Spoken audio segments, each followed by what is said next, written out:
خۆشیش لە کچەکانی یعنی وەرزشی هەڵەبجەکەم کە توانیان لە ئەم جارەش بۆ چەند جارێکی تر بتوانن لە پاڵەوانیەتیدا پلەی دووەم بەدەست بێنن. بەڕاستی کچانی هەڵەبجە لە بەشی کاراتی هەموو کاتێک وجودی خۆیان سەلماندۆ لە ناو یاریگای خۆیانە توانیویانە کە ئاستێکی زۆر باش و بەرز بەدەست بێنن، ئەویش بە هیممەت و هەوڵ و ماندووبوونی ڕاهێنەرەکانیانە. بەڕاستی ڕاهێنەرەکانیان لە ئاستێکی زۆر باشە ئەتوانن ئەو ڕاهێنانەی کە زۆر باشە بۆ یاریزانەکان پێیان بدرێ بۆی بتوانن ئەو ئامانجە باشە بەدی بێنن کە ئێستا ئێمە توانیمانەوەکو یانی وەرزشی هەڵەبجەکە یاریزانی یانی وەرزشی هەڵەبجەن ئەم کچە باشانە ئەم یاریزانە بەڕێزانە کە وەکو مەیەک توانیویانە بێنە ناو یاریەکەوە کە تۆزە بمانێ و نەمانەوێ لە ساحەی ئێمەیە تۆزە بڤەیە ئەم یاریە، بەڵام کچانی ئێمە ئازایانە توانیویانە بێنە پێشەوە لەو مەیدانەشدا خۆیان تاقی بکەنەوە کە بەڕاستی ئاستێکی زۆر باشیان هەیە.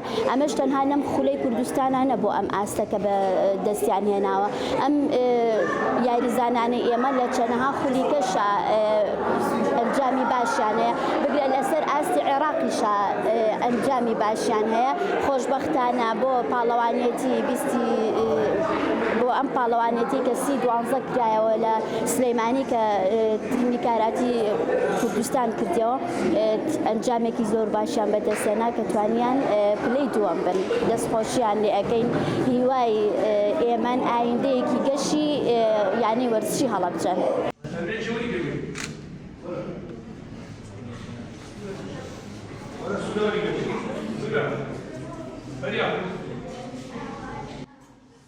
من ناوم لینا عەلیە، یاریزانی بەشی کاراتی هەڵەبجەم بەشداری چەند بتوڵەمان کردو توانیمانە پلەی باش و پلەی یەکەم بەدەست بێنین.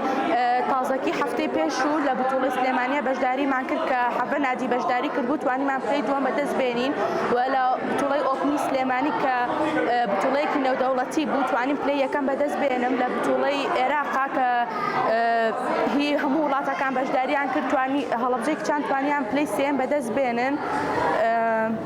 خۆشم 4 ساڵە یاریزانی بەشی کاراتی هەڵەبجەم، پشتێنی قاوەییم هەیە.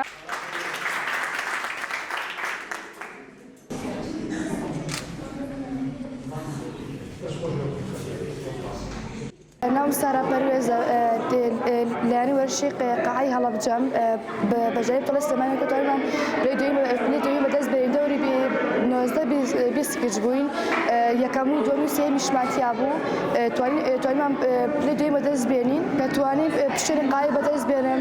دەوری 4 ساڵە لایەنی وەرزشی کاراتیم، توانین لە بتوڵەکەی سلێمانی پلەی سێم بەدەست بێنن. شتایی کە باسی کردەوە کوردی ئەمە بەڕاستی دەست